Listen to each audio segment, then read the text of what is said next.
Welcome friends to another r/NuclearRevenge video. Today we've got a crazy story of getting revenge on somebody's own mom. But first, make sure to hit those like and subscribe buttons down below so you never miss any of my daily videos. Our first story of the day is sister ratted on me for sneaking out, so I messed with her shampoo. Of all the wise quotes and sayings of this world, the one I hold with the highest regard is the one about snitches and stitches. Here's why. A few weeks ago, I got invited to a house party, an actual house party, something that rarely ever happens. As a high school freshman, a science nerd, and a video game lover, I wasn't exactly popular in school. I didn't have a lot of friends, and I only hung out with the other science nerds. So to be invited to a party with the popular kids was like a dream come true for me. Cherry on top, my high school crush and the star of my wet dreams, Bianca, was going to be there. Tiny-sized cherry atop the regular-sized cherry, she invited me to the party herself. How on earth did this happen? There she was, one of the most beautiful and popular girls in school, inviting me to a party. Stuff like this only happened in fairy tales, and never in real life.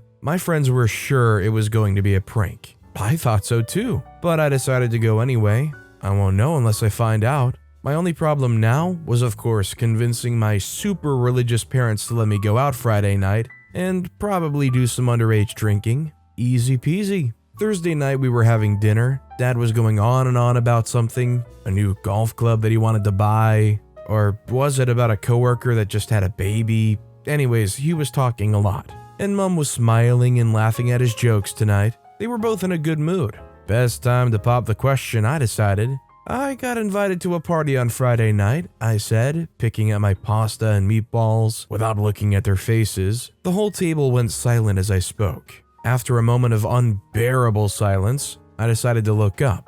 They were all staring at me, Mom, Dad, and my older sister Meg. "What kind of party?" my dad asked calmly. Dang, Dad played that card. This line of questioning was a trap, and you could never answer correctly. I turned to Meg for support, telling her about Bianca's party. Meg looked at me with eyes as wide as saucers. "You got invited to Bianca's party? How come I wasn't invited?" she asked as her face turned green with jealousy. My sister, a senior year student, has always been one of those wannabe popular girls that nobody truly liked. You know, the narcissistic and self-serving type witches that derive a sick pleasure in putting other people down to make themselves feel good. Little wonder why I wasn't surprised that she wasn't invited to the party. The fact that you felt the need to mention that you won't be drinking at the party makes me even more worried that you will be drinking, or worse, doing drugs. That's my dad. He has the superhuman ability to construe every situation to make it sound worse than it actually was. My first instinct was to argue, but I knew better. I continued to pick at my food, listening to my parents drone on about the reasons why I shouldn't go. They even talked about the possibility of an arrest and jail time.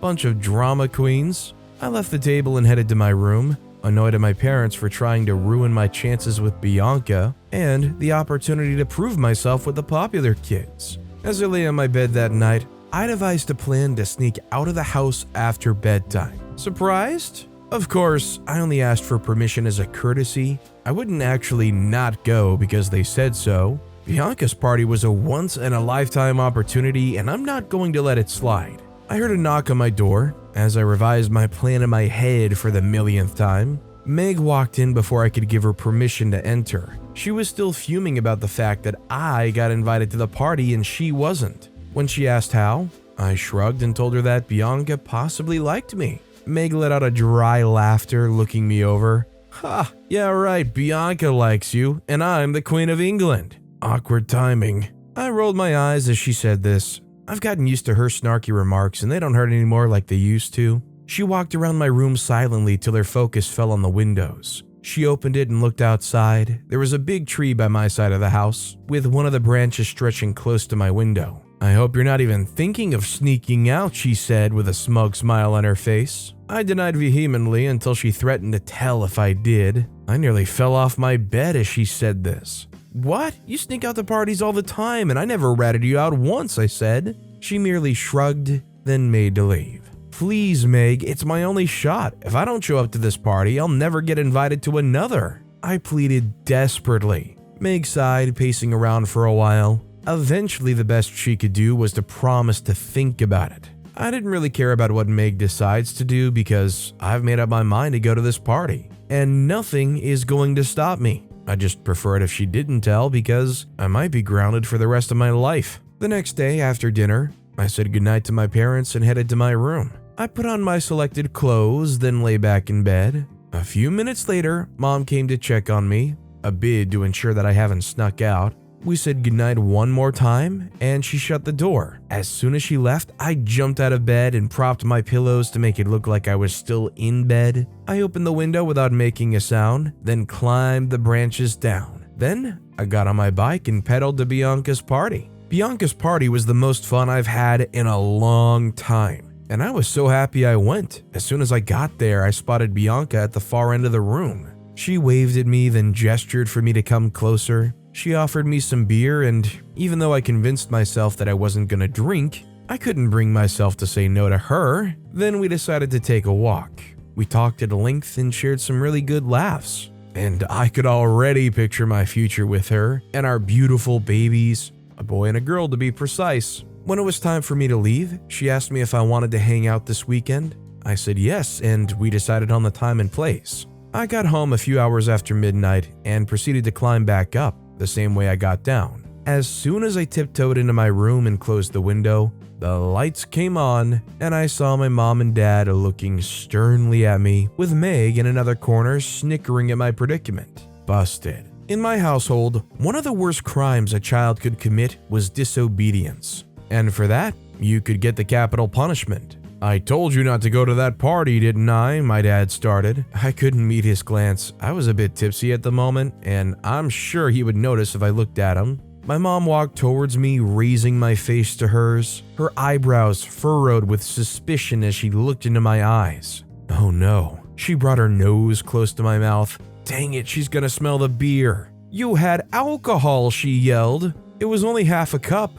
"I swear," I said, which was a lie. I played a drinking game to impress Bianca, and I had over 5 cups of beer and a few shots of vodka. Before I got grounded indefinitely, my dad gave me a long speech on how I disappointed the family, then something about me not going to college. I can't really say because I kinda spaced out during that time, but I swear he mentioned something about Obama and Neil Armstrong. When I remembered my day with Bianca, I snapped out of it for a moment and pleaded with them to let me go one last time before I start my punishment. As expected, my plea was denied. When my parents left, I turned and listened to Meg laughing triumphantly. That was the kind of sister I had. The type that bullies me at every chance she gets, just to feel good about herself. I wanted to yell at her, wanted to call her names and throw stuff, but I decided not to because I was scared to waste my anger. Also because I didn't have the money to replace anything I broke.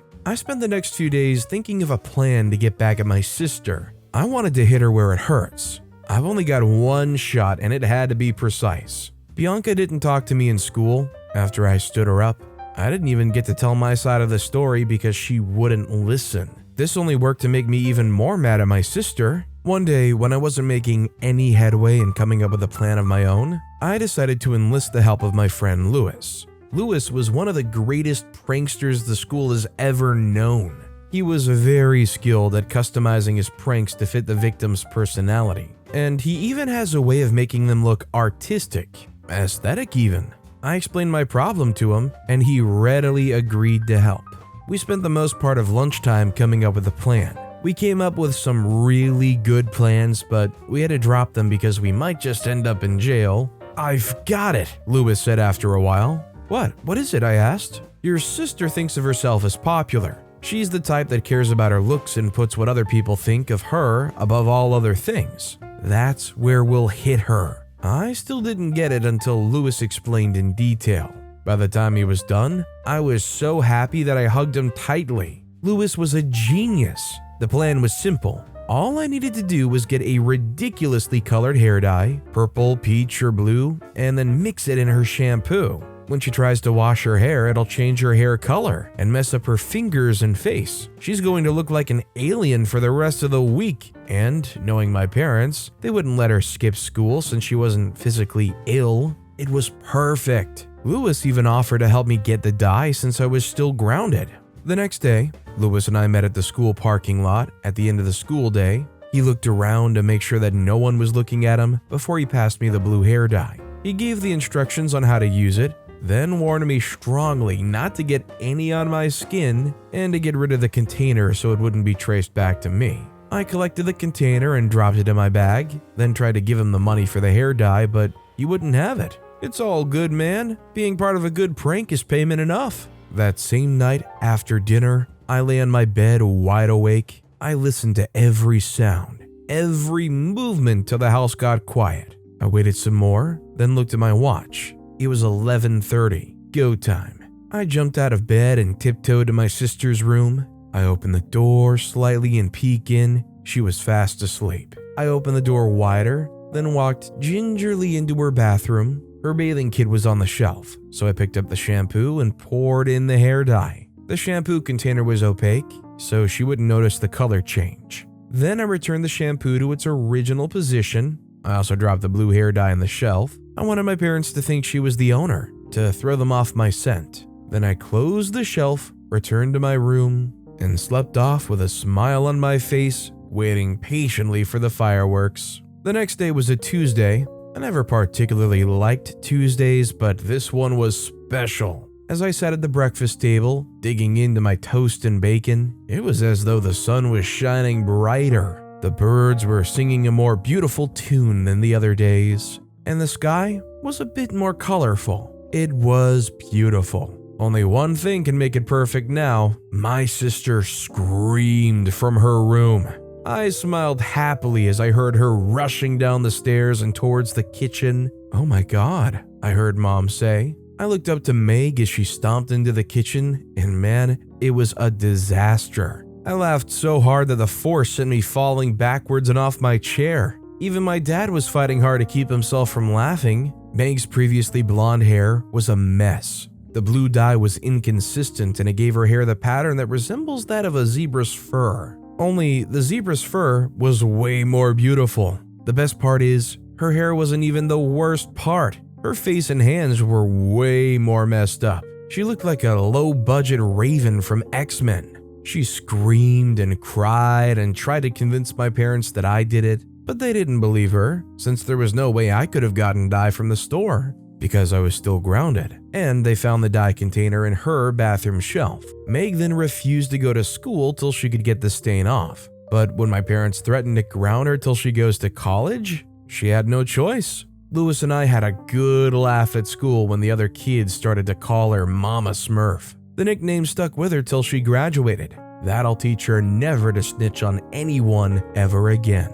I mean, I get why OP did it. You got the one chance at the girl of your dreams, especially at a time in your life where OP's at where, frankly, you probably want nothing more than that more than ever. Frankly, it's like world crushing. That said, the story's got me thinking pretty heavily about how I shampoo. It makes me think if I was in the sister's position here, how far would I have gone before I realized my hands and my hair are all getting dyed blue? Would you notice right away? Or when you shampoo, do you instinctively just shut your eyes and go through the process till you're done? Would you be doomed to look like a Smurf too? Let me know about you guys in the comments down below. And our final story of the day is Mom cheated on Dad, so I maxed out her credit card. All my life, I've always prided myself as a builder, a nurturer. I love to watch things grow and it brings me great joy. I've never once been a destroyer. It's not in my nature, and I could literally get physically ill from trying. This is why I never revealed the secret that could potentially pull down my family and end my parents' marriage.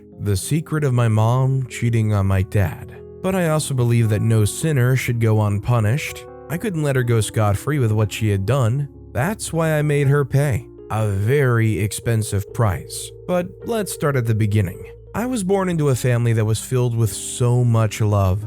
I mean, they didn't say it all the time, but I saw it. I felt it even. That's what love is, right? It's shown in the actions and not the words. My family didn't have a lot of money growing up, but my dad worked his butt off to make sure we had everything we needed. When I was 10, my dad used to work double shifts 5 times a week as a nurse in the local hospital. He wasn't around much, but anytime he gets home, he's usually very tired and goes off to sleep almost immediately. On the rare occasions when he's not so tired, he would listen to me talk about my day and even read me bedtime stories. On the Sundays when he doesn't have to show up at work, he would cook breakfast, mostly pancakes because that's the only food he knows how to cook.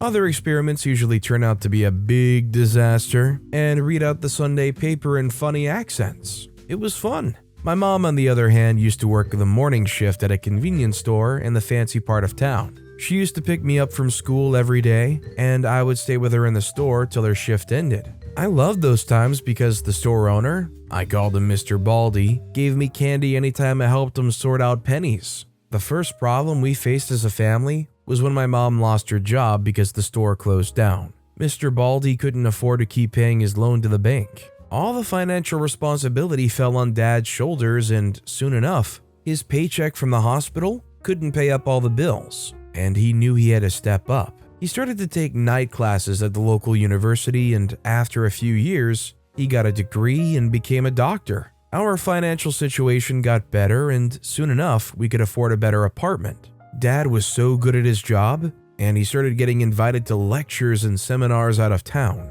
and sometimes even out of the country. I was happy for him. I knew my mom was too, or at least I thought she was. My parents had their first real fight a few years ago, on the eve of Christmas. Dad went for a seminar in New York City on the 22nd of December and was supposed to get back on Christmas Eve, so we could spend Christmas together. We used to wear our PJs for the whole day, watch every bad Christmas movie ever made, play board games, and open our gifts as a family. It had been a long-standing tradition, and we've never once missed it. But that year, it looked like Dad was about to break that streak. After the seminar in New York, a corporate medical organization who had been scouting him for a position in their firm invited him over for a sit-down in their headquarters, which was also based in New York, on the 26th. He couldn't possibly fly home and back in time for the meeting, so he proposed to Mom that he wanted to stay in New York till the 26th. Mom got mad and yelled at him over the phone,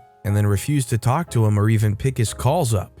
I was young then, 15 at the time, but in my opinion, Mom's behavior was kind of overkill. I understood the struggles Dad faced with finances just a few years back, and how he fought his way out of that rat race. I felt like every other thing he did was to make sure that he never went back to that situation. I respected that, and I expected Mom to do so too. Anyways, Dad decided to cancel the sit-down, which meant saying no to that big shot job in New York, and got on the next flight back to town. He got back home on the night of Christmas Eve, just a few minutes before midnight, and apologized profusely to my mom and me for almost missing Christmas. She forgave him and we had a real Merry Christmas. This should have been where we had our happily ever after, but this is real life. Happily ever after is still so far away. As Dad's career grew, he started to be in more demand than ever. More medical organizations started to call him for consultations after consultations. And he barely ever worked on the small hospital in town anymore.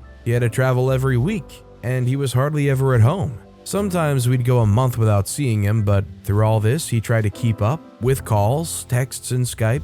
But this wasn't enough for Mom. She would yell and nag at him every chance she gets about abandoning the family or not making enough time or something else. Sometimes I wonder what she truly wanted, because it was bad when we were broke, and now we're stable and you're complaining? I felt like there was something underneath all that nagging, but I didn't put too much thought to it. One fall day, Mom announced at the dinner table that she wanted to start practicing yoga. I was really happy for her because she's making her health a priority and opening herself up to new things, but mainly because she would have less time to fight with Dad.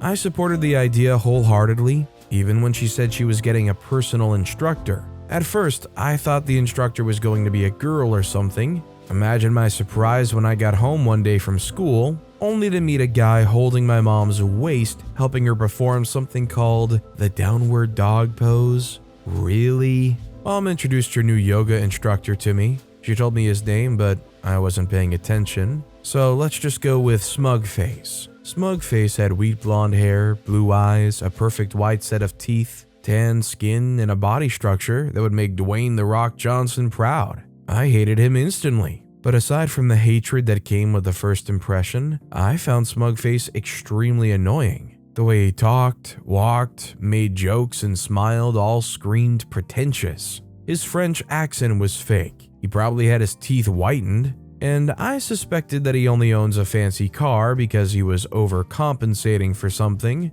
My mom, on the other hand, loved him. She was always laughing and giggling like a little girl at his jokes, playing with her hair and blushing whenever he gave her a compliment. It was sickening to watch. One day, I got so close to calling Dad to fire the yoga instructor, but things were finally getting better between them. Mom hadn't nagged him in a long time. I wouldn't want that to start again. I also believed that no matter the problems Mom had with Dad, she would never get back at him by cheating. Psych. Anyways, that fateful morning, I woke up on the wrong side of the bed, literally because I fell off my bed. That little accident fouled my mood for the rest of the day. At first, I told my mom that I didn't want to go to school because I had a small swelling on my head. She promptly disagreed, saying I shouldn't miss a whole day of school because of a tiny swell. I should have suspected that something was up at that time, but I didn't. I held an ice pack to my head and rode my bike all the way to school with one hand. When I got to school, I had an altercation with one of the boys in senior year. I'll call him Piggy because that's what every other person called him behind his back, because he was fat and kind of a jerk. Piggy saw the swell on my head and said something really rude, something like, "Yo, you should get that looked at." Well, thinking about it now, it doesn't actually sound rude. Helpful really, but as I said earlier, I wasn't really in a good mood. First, I fell off my bed. Then my mom wouldn't even let me stay home, and now this guy is giving me unwanted medical advice? I snapped. I replied to him saying, "Yo, you should mind your own business, Piggy." Yeah, I remember clearly now. I was the jerk. Remember when I said people called him Piggy behind his back? Yeah, well, that's because they were scared of the consequences of saying it to his face. You see, the thing I didn't mention about Piggy is the fact that he's the only overweight kid that could never be bullied. Why? Because he was strong, extremely strong. He turned to me and in one quick step covered the distance between us and punched my nose. I fell back, tasted blood in my mouth. Turns out my nose was broken. My shirt was ruined with dots of blood and I didn't have my gym clothes. So I went out in the hallway, got on my bike and pedaled home so my mom could take me to the hospital. On the way home, I tried to think of lies I could tell my mom about how I got my nose broken. If she heard that I was involved in a fight, I'll be grounded for life. Well, to be fair, it wasn't much of a fight, was it? One punch and it was night-night for me. I got home and saw the yoga instructor's Chevrolet Camaro parked in the driveway. Ugh, Smugface was around. I was about to use my key to open the front door when I heard them. I was confused at first, so I placed my ear to the door. I heard my mom moaning? What the heck? I could also hear Smugface's stupid voice grunting like a bull. I couldn't see them though, so I didn't want to jump into any horrible conclusions. Maybe they were working on a very athletic yoga routine or something. I didn't believe that, but I at least have to give my mom the benefit of the doubt. I tiptoed over to the window, which was hidden by a tree with lots of leaves. I crouched when I got to the window, then peeked. That's when I saw them, my mom and the yoga instructor, unclothed and going at it like a bunch of rabbits. I think I threw up in my mouth a little as I watched them. I was horrified to say the least. Angry, disappointed, hurt. I sat beneath the window looking at nothing in particular as I asked myself again and again, why? It hurt so much because I knew how much my dad loved my mom. I knew how much hearing about this would break him. I decided right there that I wouldn't tell him. I heard my mom moan one more time and I made another decision. I'm not going to let her get away with this. I stood up to peek one more time and reached for my phone in my pocket. I made a video and took a few pictures, then got on my bike and rode away. I went back to school and the nurse called my mom. When I was asked how I broke my nose, I told them I fell. That night I hacked into my mom's credit card company. Yeah, I'm good with computers, and checked her profile. She had a really nice credit score and a credit limit of up to $10,000. Way to go, Mom. My plan was coming together. The next day before school, I hacked into my mom's credit card profile once more, disabling her ability to cancel the card when she figured out that it had been stolen. I also bought a high-end pre-built gaming setup for $5,000 to be delivered that same day. On my way to school, I withdrew the remaining $5,000 from an ATM along the road and gave the homeless guy close to my school $2,000. I saw Piggy in the hallway when I got to school, so I walked up to him and apologized. I explained that I'd had a bad day and it was wrong of me to take it out on him. He also apologized for breaking my nose, so we buried the hatchet. I told him I needed his help, so we decided to meet up during lunch. I sat beside Piggy along with some of my other friends at the cafeteria and explained the problem to them. I wanted to teach Smugface a lesson too, so we decided to trash his fancy car. I didn't go home after school. I hung out with Piggy and the guys till nightfall, getting ready and making the plan ironclad. Smugface's address was easy to find, thanks to my magic with computers, so we set out with all our equipment, some iron baseball bats, knives, and masks. Smugface's car was parked in the driveway when we got there, so we immediately set to work, keeping as silent as possible. We started with the tires, using the knives to tear all four and rendering them unfixable. Then we used the knives to scratch the paint. I wrote the words, "Stay away from my mom," boldly on the hood and trunk. Then lastly, we used the bats to smash the windows and the body, turning the once beautiful ride into a piece of junk. Smugface came out of the house as soon as he heard the noise. He screamed like a little girl when he saw his car and tried to catch us, but we all got on our bikes and rode away. We were all wearing masks, so he couldn't recognize any of us. I thanked the guys for a job well done and gave them $2,000 to share, then headed home. As soon as I crossed through the front door, my mom began to yell and even threatened to call the police if I didn't return the money I stole. I waited till she had finished, then brought out my phone to show her the video I took. She sat down and watched, speechless and in shock. "Why?" I asked her when the video ended. She couldn't answer. She only begged me not to tell my dad. She promised that it was a one-time mistake and it wouldn't happen again. I didn't believe that it happened one time, but what I believed was that it wouldn't happen again because I made sure of it. Honestly, I feel like there is no way that OP went and carved "Stay away from my mom" on this guy's car and did not get in any kind of trouble. That's like an instant implication police report right there. If that really happened, OP is really lucky to have not have caught a charge from that. But with that being said, that's all the time we have for today. Now, if you want to hear another absolutely crazy revenge story, click on that left video. Or if you missed my latest video, check out the one on the right. That said, I'll see you all next time with some more stories.